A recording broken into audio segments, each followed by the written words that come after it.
iccitii guutuu mata duree jedhamu tokko walii kaafna.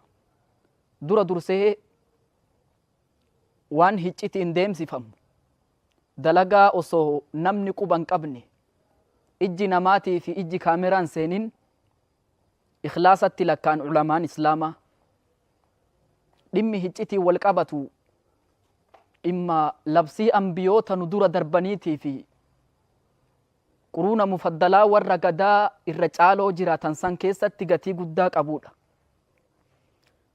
Ambiyoota rabbii keessaa warra iccitiin dalagaa isaanii gaggeeffatan Nabiyallaahi Zakariyaan dhagaa bocee harka ofii nyaata ture.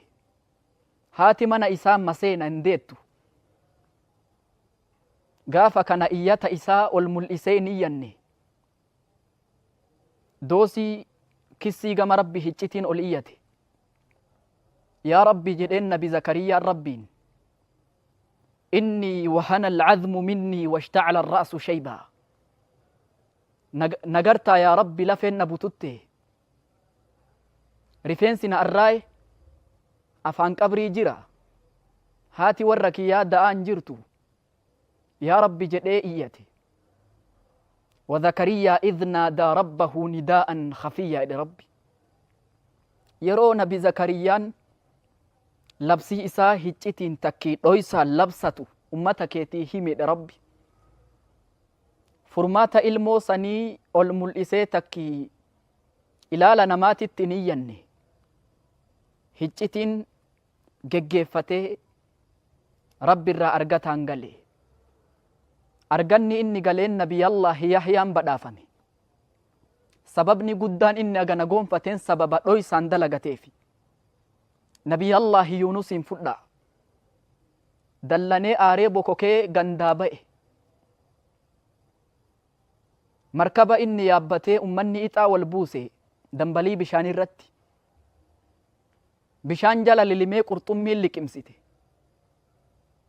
Garaa qurxummii keessa taa'ee dukkana halkanii, dukkana baharaatii fi qabrii garaa qurxummii san keessatti ka sagalee isaa namni hin dhageenye, ka gadaa san bilbilli hin jirre, bilbila namaatu hin jirre malee bilbilli rabbii hin jira ture.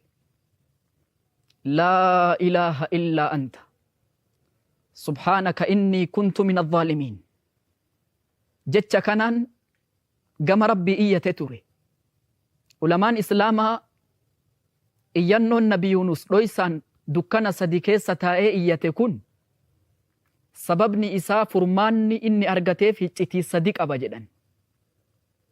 Tokkoffaa irratti laa ilaaha illaa anta gaafa jedhu tawhiida of keessaa qaba. Rabbi tokkochummaa isaa aqarraraa jira. Subhaanaka gaafa jedhu Rabbi qulqulleessuuf keessaa qaba jedhan.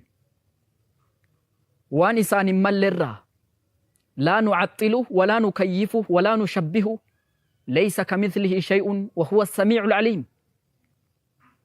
اتن أكيفم اتن فكيفم إني قل لا وأجدت في كيسا قبجدا إني كنت من الظالمين جتون مو الاعتراف بالذنب بديء في التبيكو أنا تبليس أنا تأكنجر بكنجر جتت في كيسا قبجدا سببك ناف ربي rakkoo inni keessa seene sanirraa furmaata isaa ta'e.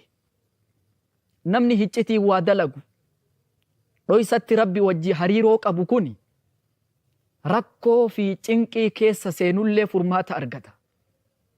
Akkasuma gabroota rabbi uume keessaa nama rabbi jaalatu tokko isinii haa himu. Eenyu namni sun jennaan gabrichuma hiccitii waa geggeeffatu. Rasuulli kenna alayhi salaatu wassalaam أكن جتشو دبة إن الله يحب العبد التقي الخفي الغني.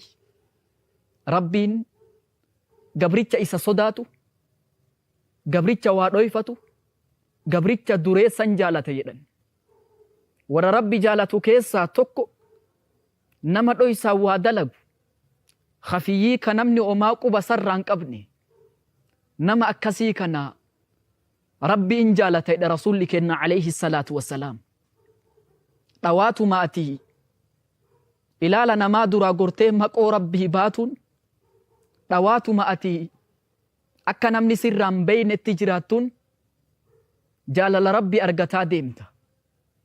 Akkasuma namni hiccitiin jiraatu kun mu'mina warra tokkochummaa rabbii aqarraree keessatti mu'mina hidhee rabbi faarse keessatti lakkaa'ama. Namni hiccitiin waa geggeeffatu kun guyyaa silaa fuuldure rabbii dhaabbatullee warra rabbi gaaddiseessuuf keessaa nama tokko. Warroota torban nama silaa aduun hin tuyne gaaddisa arshii rabbii jala dhaabbatan keessaa tokko namticha ورجل ذكر الله خاليا ففاضت عيناه نما رأد به إجي إساء ممان دنگلاستي ربي نما سنين قادسي سبجدا خاليا جتشوني لما ربي تفيوبات ملي لما دوم فاكي تيمتي من أسماء بيت المراهب مقوتا من فنجاني كيسا توكو بيت الخلاء جدما بيت الخلاء جتشوني من نمني أدتبو جتشو لأن الشخص يخلو بنفسه سبب ما نمتج أدبهون من كوبا اتباها جدا لما دومفا أدسباستو سنتاني مكو ربي كيتي أسو نمني كوبا سنكبني بأو سنتو قادس ربي سأرغتشيسا ورجل تصدق بصدقتين نمتج كنا كني mirgaan kennee bitaa dhoyse hiccitiidha wanni kun namni isarraan beeyne sadaqatu sirri tutfi'u ghadaba rabbi de rasuuli kennaan namni hiccitiin kennatu dallansuu rabbii dhaamsiteedha nabi Muhammad salawaatu rabbii wasalaamu alayhi. Hiccitiin kennatuun hiccitiin dalagatuun guyyaa borumtallee gaaddisa rabbii warra jala oolu keessaa lakkaa'ama jechuudha. warroota nu dura darban kana keessaa nama tokkotu firaasha ciisichaa haadha mana isaa wajji dirra tolfatee ciisee fabakaa washtadda bukaa'u halkanii mimmaan gannaqaa bula jedhan osoo jaartiin cinaa ciistu inni mimmaan gannaqaa bula sodaa rabbiirraa jaartiin isaatu hin beeyne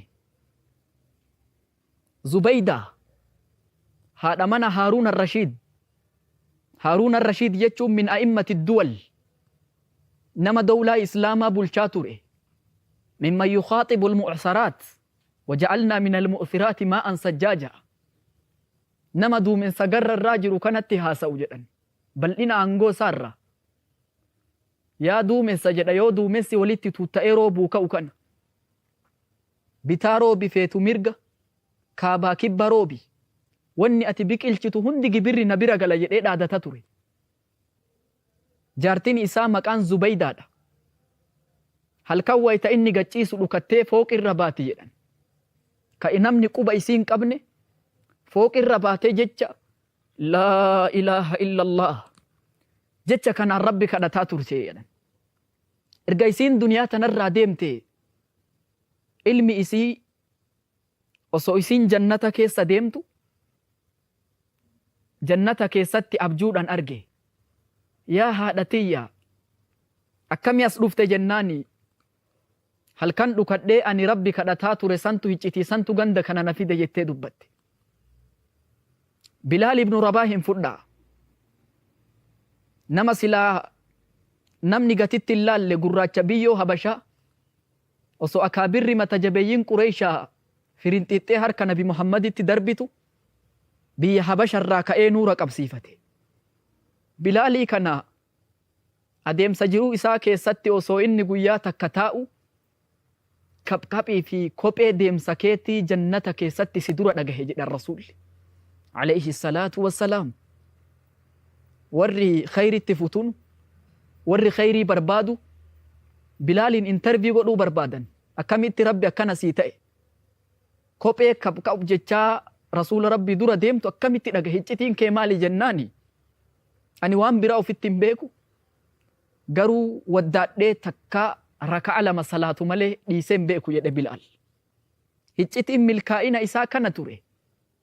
Yaa turaa ما السر الذي بينك وبين ربك مالي هجتين جدو كيتيتف جدو ربي كيجرتو قافتك رسولك عليه الصلاة والسلام رأيت رجلا يتقلب في الجنة نمتك كجنتك سأولي قديم أرججلا مالي هجتين نمكنا كجنتك سأكبر بعد أولي ديم sababni guddaan namni kun jannata agana gahu argateef muka gufuu kararratti nama rakkisu kararraa mure jedhan. Imaaxatul adhaa ani xariiqi sadaqa. Gufuma nama rakkisu kararraa kaasuun matumti isaatu sadaqaadha yoo itti niyyatti. Agatti matanatti niyyatee kararraa kaase. Hiccitiin inni jannata san argateen kana ture. Intala baagiyaa bani Israa'el. Sagaggaalummaa dalaydi qallaba masruufa isii zinaa godhatte. Turmana umrii isii osoo akkanatti jirtu dachii barahaa gammoojjii keessa osoo deemtu eela bishaanirra dhufte. Gadi buutee dhuydee quuftee yoo isiin ol baatu saree arraba gadi baasee dheeburraa cirracha laccistu argite. Akkuma ani dheebodhe sarichi dheebote jettee eela keessa gadi buutee bishaan qicitee saree obaaste. Sababa kanaaf rabbi dhiifama isii ta'e. Hiccitiin milkaa'ina araara rabbi isiin argatteef kana ture. Obboleessa kiyya obboleettiiti. Ilaala namatti gaarii taatee keessoo rabbitti fokkina ta'uun debilfeesii takkii tuuta fuula lamaa si gooti. Namni ilaala namatti si arga. Mul'isatti tolchuu dandeetta. Sirritti hin fokkisin. Gaafa tokko intalti wahii namni wahii mana ol seensisee ulaa cufe. Badii sagaggaalummaa itti dalaguudhaaf ulaa cufnaan akkana jechuudhaan itti himte. Yaa boo ulaa kana cufte malee ulaa samii wayii cufte jetteen. Yeroo namni naman argine yeroo ija namaatii fi ija waamaraa duraa goran rabbi eeggatuun rabbi sodaatuun dalagaa cimtuudha. Imaamu Shaafi'iin akkana jedhan. Dalagaan sadii dalagaa jabduudha jedhe Imaamu Shaafi'iin. الجود في قلة والخوف في خلوة والاستقامة على منهج الحق أمام الفتن. يرو وان قبني الجود في قلة وصو في كيتو ركتو ركونا مباسوف تتافتون دلقا چمتو. والخوف في خلوة يرو أدبهن سر ربي صداتون ربي إيقاتون دلقا چمتو. والاستقامة على منهج الحق أمام الفتن. وصورة كني تقوغام ديني تنسد فيه حقرت قد دابتون دلقا چمتو دجد إمام الشافعين. كناف واني قباب سيسيني دامو أكا كمتو بكا كمتو ربي إيقاتو في ربي تيفتون هجتي في تلفتون نور حاجراتو سيني داما أغا سقنتا بروتي ولد بنوتي. هذا وصلى الله وسلم على نبينا محمد وعلى آله وصحبه وسلم. والسلام عليكم ورحمة الله وبركاته.